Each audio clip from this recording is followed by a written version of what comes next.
السلام علیکم ساتھیوں، آج ہم اردو نیٹ جی آر ایف کے 10ویں یونٹ میں شامل رباعی اور قطعہ کی تعریف کو جانیں گے۔ رباعی کی تعریف۔ رباعی کا ایک نام دو بیتی بھی ہے۔ بیت کے معنی ہیں شعر، اس لیے دو بیتی کے معنی ہوئے دو شعروں والی نظم۔ عربی میں رباع کے معنی چار کے ہیں۔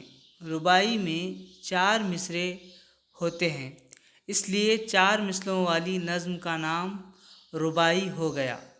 رباعی قطعے سے مختلف ہوتی ہے۔ قطعے میں شعروں کی تعداد 2 سے زیادہ ہو سکتی ہے، لیکن رباعی میں صرف 2 شعر یا 4 مصرعے ہی ہوتے ہیں۔ دوسری بات یہ کہ رباعی کے پہلے، دوسرے اور چوتھے مصرعے ہم قافیہ یا ہم قافیہ و ہم ردیف ہوتے ہیں۔ رباعی کی خاص شناخت یہ کہ اس کے لیے ایک خاص بحر مقرر ہے، جبکہ قطعہ کے لیے ایسی کوئی پابندی نہیں۔ قطعہ کی تعریف۔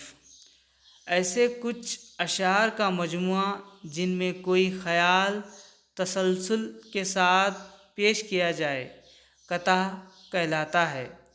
ضروری نہیں کہ غزل اور قصیدے کی طرح قطعے کا پہلا شعر مطلع ہو۔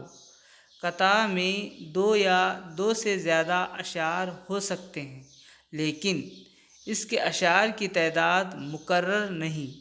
قطعہ اور غزل مسلسل کو ایک ہی چیز سمجھنا غلط ہے۔ غزل مسلسل میں مطلع ہونا ضروری ہے۔ دوسرا یہ کہ غزل مسلسل کے اشعار میں تسلسل کے باوجود ہر شعر کا مضمون کسی نہ کسی درجے میں مکمل ہو جاتا ہے، جبکہ قطعہ میں مضمون ایک شعر سے دوسرے شعر میں پیوست ہوتا چلا جاتا ہے۔ ہماری شاعری میں قطعہ کافی مقبول رہا ہے اور بہت سے شعراء نے کامیاب قطعات کہے ہیں۔ ان میں حالی، اقبال، اکبر، شبلی، ظفر علی خان اور عہد حاضر میں اختر انصاری بہت اہم ہیں۔ اسی طرح کے ویڈیو کے لیے آپ ہمارے چینل کو سبسکرائب کریں اور بیل آئیکن کے بٹن کو دبائیں اور لائک کریں۔ السلام علیکم۔